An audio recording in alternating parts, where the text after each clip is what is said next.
All right, we're talking BC and Virginia Tech here. Eagles not looking good. They dropped this game 27-10.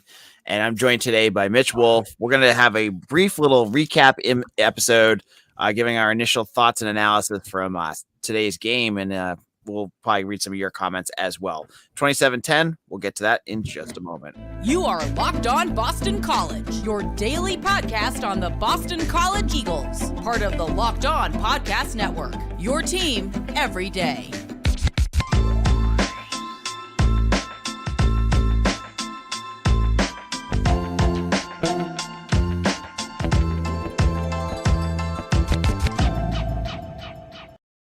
All right, AJ Black here, Locked On BC. Definitely not one of the more fun games to watch tonight. To be blunt, BC loses 27-10, and all the concerns that we had about last week, they seem to have come to fruition. And it all starts on that offensive line, and that's why I have Mitch Wolf with me today. Mitch, how's it going? Well, as you can see in the profile picture, not great, Bob. Yeah, so this is our first time doing a post-game quick recap. I only have some of the home games I can't do, so I'm watching this game at home and it is not good. And you're watching Djokovic just get hit over and over and over and over and over again, and it just goes on and on and on. And BC's defense makes a stop. They get some stops here and there. Mitch, what are we going to talk about here? I mean, do we want to talk about like the defense being pretty decent, kind of get that out of the way and then we can dive into the bad, or do we just want to like hammer the bad stuff out first? Kind of up to you. Let's get to the negatives first. Okay. I think everyone's angry that's probably listening right now. So let's get to the angry stuff. Go ahead. I mean, it's all the offensive line at this point. I mean, the offense is just completely ineffective with the way the offensive line is going. And even if you give them a bit of a break because, they didn't have Ozzy Trapilo, and then Kevin Klein got knocked out of the game. It's not like those guys were dominant playing, exceptionally well last week and Klein into this game. I mean, this is just, it's unacceptable. It's pathetic. It's embarrassing. You just can't run an offense with an offensive line playing this way. It's awful. Like, guys are just missing assignments. They're just not playing football the right way. Like it's so simple that it's just hard to like analyze and process because it's just like, they're just not doing the jobs well. And I really don't like harping on like one player or kid, but Jack Conley cannot keep taking snaps, especially left tackle for this team. He is going to get Phil Jurkovec killed. And granted, I know they don't have a lot of depth now at this point, so it might be better him than, some true freshman. But I mean, these dudes are just not they're just not blocking the defense. It's incredible. And, early on in the game, the right side line didn't pass off a stunt. Jurkovec got sacked. Like you said, 6 sacks, innumerable amounts of times he got hit hard, even when he wasn't running. It just makes it hard to evaluate the rest of the offense because like they just can't do anything. Yeah, it seems like I forget who said it to me on Twitter, but they said this is the worst offensive line they've ever seen anywhere.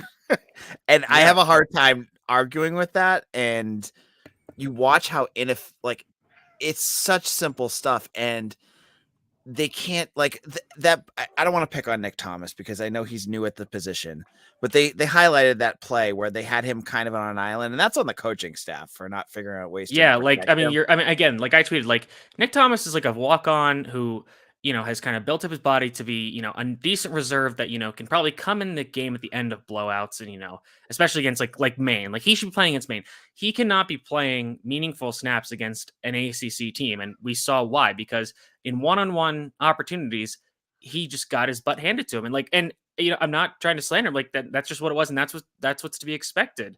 And that's a shame that, he got thrust into a position where he was not ready to succeed. And like, even honestly, like they would have had to have a lot of coaching adjustment. Like, they could have slid the protection towards him to give him some more help.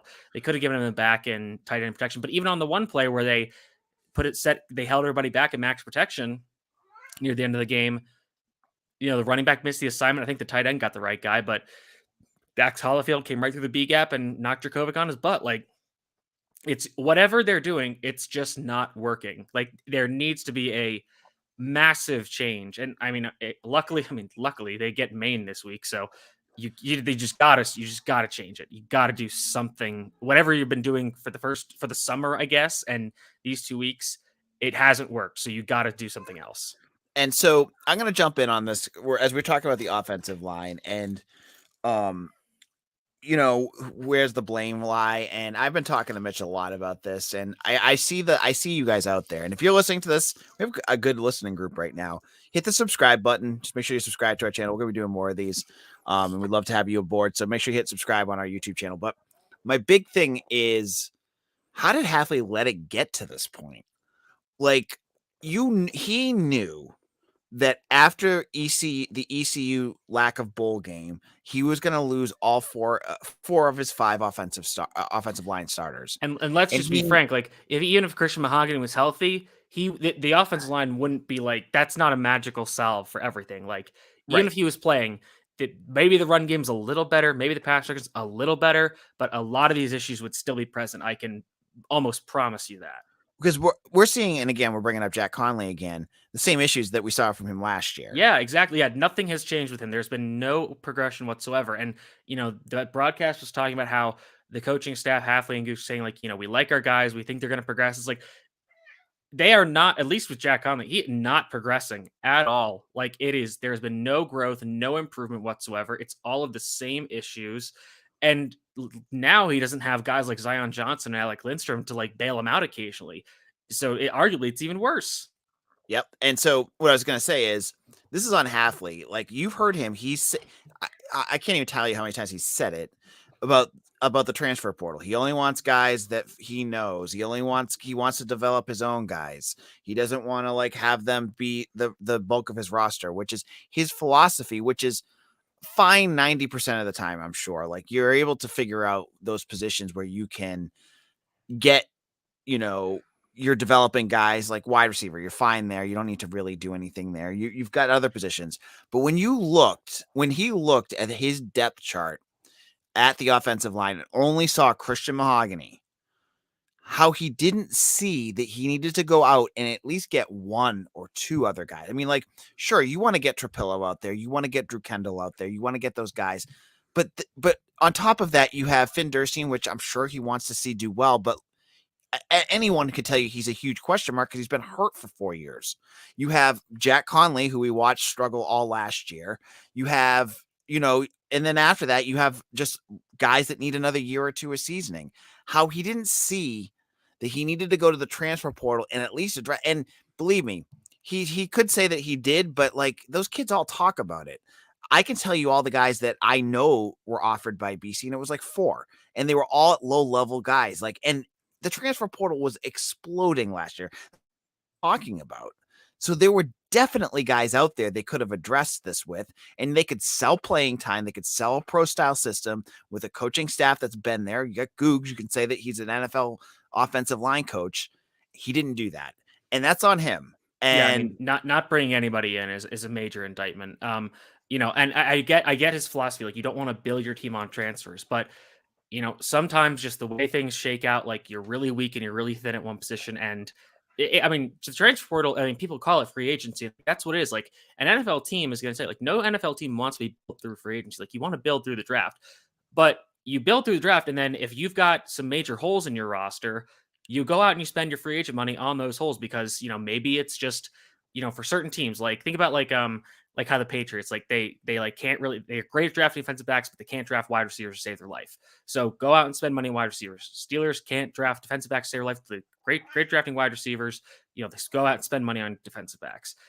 That's what you got to do. Like, if you're just like, okay, like, the offensive line, like, just through circumstances, like, we had this weird situation where we were able to keep this really experienced line for longer than we anticipated. So we, are kind of behind on depth now. We need to go out and get somebody. And that them not doing that is just an objective failure by Jeff Hafley and the coaching staff. That's just what it is. Yep. And Up until this point, I kind of was okay with that. Like, if you don't want to go out there and do what you need to, but he's already done it. I mean, he came in and knew he had no quarterback because Anthony Brown had transferred. So what did he do? He went out and got Phil Dracovic. He's done this in the past, so I don't understand why he missed this, because it Yeah. seems like such and it's such an Achilles heel because like my wife had just texted me while we was watching the game and asked me like, so what's the issue with this team? And I'm like, it's the offensive line. Like, it's so bad that it impacts literally everything else on this roster right now. Whether they can't run the ball, they can't pass the ball. Djokovic's getting hit. The defense is out there all the time. It really is this, and it's that piece, that failure, that is causing this team to have such catastrophic problems. Yeah, and I think we've kind of harped on it now to ad nauseum. I mean, people know that's the problem. So I do want to talk about some of the other issues. So I see a comment that kind of discusses Phil's attitude. There was a point where he threw his helmet towards the end of the game, and he was kind of yelling. Yep, that's one from Chris. And the offense, or the broadcasting team was kind of like trying to give him credit for being kind of like a fiery, emotional leader. And I honestly am kind of agreeing with this comment a little bit. Like, at some point, like, I think that at times, getting angry and kind of getting in guys' faces can be effective, but at other times, like, you got to kind of just like swab, be like, hey, like, we got to be better, but like, you got to be the guy that's the leader by example and pick the guys up, not kind of lose your mind. So, and I get every quarterback has different leadership styles, but to a point, especially towards the end of the game where Phil was kind of acting like that, I was like, this is pushing the boundaries a little for me. So, yeah, that's, and with Dracovic, like, obviously he is getting killed.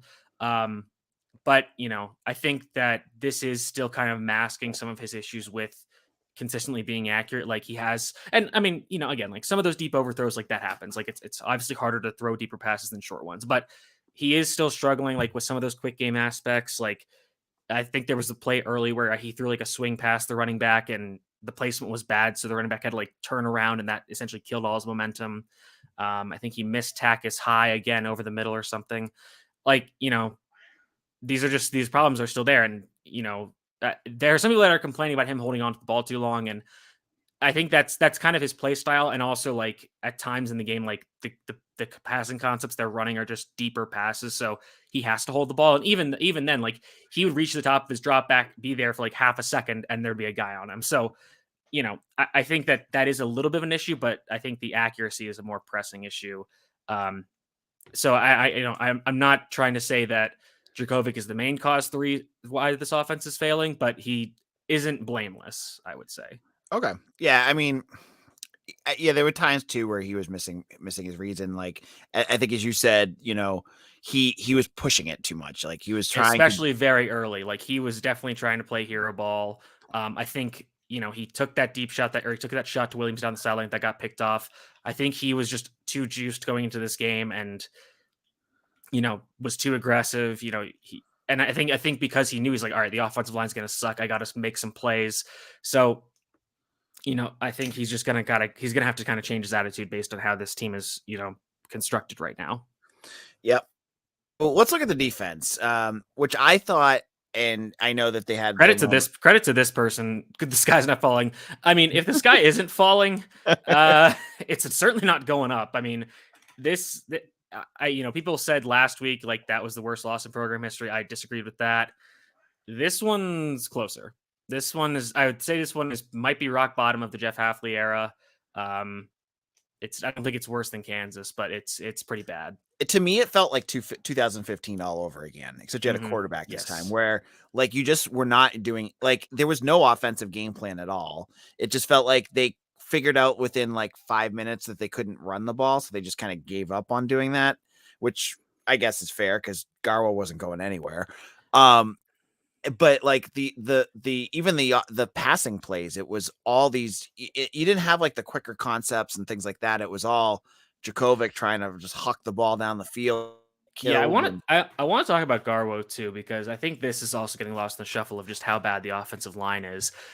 I'm not sure that this new offensive system is the best for him. Like, it's kind of funny because, like, in 2020, when he first kind of got his opportunity, a little bit like behind David Bailey and Travis Levy, you know, he didn't get that much playing time, but they were still kind of running the zone system, and he had some okay moments. And then last year, obviously played really well. You know, even though the passing game wasn't there, had 1,000 yards and all that, had some nice games. I don't think this blocking scheme, the more gap oriented shotgun, it's weird because it's more gap runs, but it's out of the shotgun. Um, and again, I think a big part of it is the offensive line, but there are a lot of times where I think his vision is lacking, and he's just kind of running up the back of his linemen. And granted, the linemen are probably not what they're supposed to be, so that could be part of the problem. But you know, there are times where he's just not seeing holes, he's not hitting them right. But and again, like I just think that it's hard to see because the offensive line is so bad. But I think that there are times where Garwo will make. There was a play against Rutgers where he tried to bounce a run outside when he had a clear cut back lane that he could have hit and gotten more yards. Instead, he got it tackled for no gain. So again, I don't think he's the main issue, but I like Jurkovec. I don't think he's blameless. I would say, like, for the rest of the offense, like, I can't really fault the receivers that much, partially because you can't see them as well on broadcast film, but like, it seems like they're, you know, when they get the ball in their hands, they're making plays. And, you know, there are times where they're getting open. So there's not really much bad I can say about the receivers. There's a few drops here and there, but like the one, I think it was Gale Deep where it was right. Oh no, it was the one where Jacoby kind of threw across the field down in the red zone. Yep. And it was just outside. Like it's a tough catch to make, but you know, the drops aren't a huge issue as of yet, but you know, it's hard to say. I don't think I can put a lot of blame on the receivers thus far in the season. All right, so let's look at the defense. We really haven't really talked much about him, and it was the second game in a row I felt like the pass defense really didn't have to do all that much. It was Grant Wells he looked good at times, but I think he's kind of limited, and he just kind of did for sure. As much as the ESPN guys wanted to make him out to be the next second coming of Mike Vick at times. He did some stuff. It was fine. I would say he had a handful of good throws. He had that really great throw down the sideline that was, and you know, like Jones had good coverage. It was just perfect placement and great catch by the receiver. And you know, there's just times where a perfect play is going to beat you, and that's kind of what happened on that big run by I think it was Keshawn King, where they just blocked it perfectly. And BC messed up, and they got a great play. So you know, that's going to happen sometimes. Obviously, you want to try to minimize those, but you know, other than that, like, again, like he got pressured a lot. Like they were able to get a lot of pressure on him. He had a lot of inaccurate balls too. But yeah, I mean, he kind of just made the plays when he had to. Yeah, I mean, I would say too, when I was mentioning 2015, it felt like that on the defensive side. They weren't as obviously as good as the 2015 group, but they definitely seemed better than Rutgers. I felt like they were making more plays when they needed to, and they were giving the offense, you know, every opportunity to try to stay in that game. I thought especially some of the defensive linemen, I thought they looked really good in this game. Yeah. You saw a lot more rotation in the defensive tackles, which was good to see. You know, I saw Ty Clemens make a bunch of plays. I think Ezraku had some nice plays, not as many as last time, but still pretty decent. Isaiah Henderson, I saw out there make a good play. Yeah, they had pretty much everybody except Nigel Tate out there. I think he's hurt, so that might be why. But yeah, I mean, they had pretty much everybody out there. I mean, at the end of the day, the defense, they made their plays. They had those few mistakes. It goes back to the offensive line again, right? Yeah, and like that's the thing is like I want to give the defense credit because like unfortunately the drive summaries on ESPN aren't ordered properly. But like, you know, you think about how this went is like first drive, defense gets put in a terrible situation where they have to, you know, start from their own red zone. And, you know, they held as best as they could. And they eventually had a touchdown on I think it was fourth down. That sucks, but they weren't put in good position. Other than that, you know, I think they held up pretty well. The other touchdown they allowed was just a busted play where they, you know, broke it, and credit to them, and BC didn't defend it well. But other than that, you know, I thought they looked much more aggressive on the defensive line. The linebackers making a lot more plays, still some issues with missed tackles, especially in space. A lot of times it seems like the first guy that gets there isn't making the tackle, which is frustrating. But, you know, compared to last week, especially the final drive, like this defense, especially against the run, looked a lot better. Like if you take away, let's see, team stats. If you take away that I think it was like a 65-yard run, that brings them down to like, what is that? 75, no, 80, or it's like 80 yards or something as a team on 36 rushing attempts. So again, like aside from like one big run, they're not allowing that many rushing yards, and they had a lot more tackles for loss in this game than they did last week. So given the totality of the circumstances, I thought the defense played pretty well. There was that really annoying, like the softest roughing the passer call I've ever seen. Yep. Where Cam Arnold, I think he was honestly just trying to stop himself by like putting his hand on Grant Wells' shoulder, and Wells flopped and drew the roughing the passers, like good for Wells. And Arnold was shocked, and Hafley was like, listen, that's a terrible call. I'll yell at the officials for you. Just get back in the game. And I couldn't agree more. Like that gave the Hokies a key first down. And you can't blame the refs for losing BC this game or anything, but that was an absolutely awful, like deflating call for. Yeah, I think he tripped over Vince Ogobase's foot too. Yeah, that was absolutely insane. Yeah. So also a lot of times there were at least twice where Virginia Tech was blatantly offsides. They never called. There was the offsides early in the game where BC kind of got called for pointing at a Virginia Tech player who might have false started. So, a pretty tough game from the officials, in my opinion. Not that it would have changed the outcome if they had been better, but still. All right, if you're listening to this on YouTube right now, hit that subscribe button. Make sure that you get all of our videos sent directly to your phone or tablet or whatever you're listening on. Just hit subscribe right now. So, Mitch, last question. We'll get more into this on our regular show. Where's the season go? Is it going to turn into a lost season? Because I'm getting the sense it's going to. If things continue the way they are, I think I'm hoping for 3-9. Hopefully get right at least a little bit versus Maine. Then you've got at Florida State. That's going to be tough. You get home games against Louisville and Clemson. Louisville's kind of up and down. The Clemson defensive line against BC's offensive line. Call the UN, call NATO. Hey, Dalen Menor, do you feel like playing for a game? Call peacekeeping forces, because there's going to be war crimes on Chestnut Hills football field. Wake is, now that they have Hartman back, that's a tough one. They're at UConn. That's not a gimme game now with how bad this offensive line is. A home, Friday night against Duke, Red Bandana Magic, that might help, but Duke has looked good. They got gifted a win against Northwestern, but they're better than people thought. NC State is still probably going to be much better. Notre Dame, I don't think it's going to be a win, but Notre Dame doesn't look really good either. And then Syracuse is looking good too. So Maine, UConn, and Duke, those are the ones I feel decent about. But this is, again, assuming nothing changes. Unless this offensive line has some kind of miracle change, this is really, really bad. And I'm sorry, but I do think the sky is falling. I don't blame you. I've watched enough bad BC football teams to agree with you, right? It has all the hallmarks on it, which is depressing as all hell, because you have a decent defense and you have Zay Flowers and Phil Dracovic out there, and you're hoping that they're going to get better. But when you have such an Achilles heel, how do you get past that? How do you beat, I as you said, thinking of Jared Verse against that offensive line is scary. Yeah, and that's just him. Thinking about Brian Brissy, Miles Murphy, KJ Henry from Clemson, Tyler Davis, Ruko Rahoro, that's Trenton Simpson. Oh, that's just going to be an absolute murder scene. It's just bad. They need to figure, and luckily they have Maine this week, so maybe they can at least kind of, step back, really kind of try to change things. Be all right, we're starting from square one. Let's get us at least a decent foothold, and then try to move forward from there. I think I said the Rutgers game, you don't want to burn the tape because there were some good things to take away from it. I don't think you burn the tape, because this is the textbook examples of what not to do in terms of the offensive line. So yeah, this is pretty much a disastrous. This is as disastrous of a start to the season as I could imagine. Absolutely. Yeah. And it's scary. So thank you for talking with us, Mitch. We'll be back tomorrow with the real episode. I'm going to bed.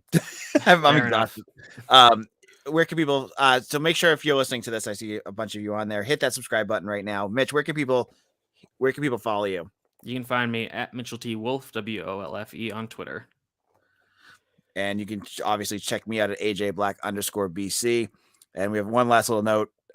Hey guys, I know Nick Thomas personally from New Jersey. I was happy for him that he made the team as a walk-on and got some playing time, but a walk-on playing on your offensive line isn't a good sign.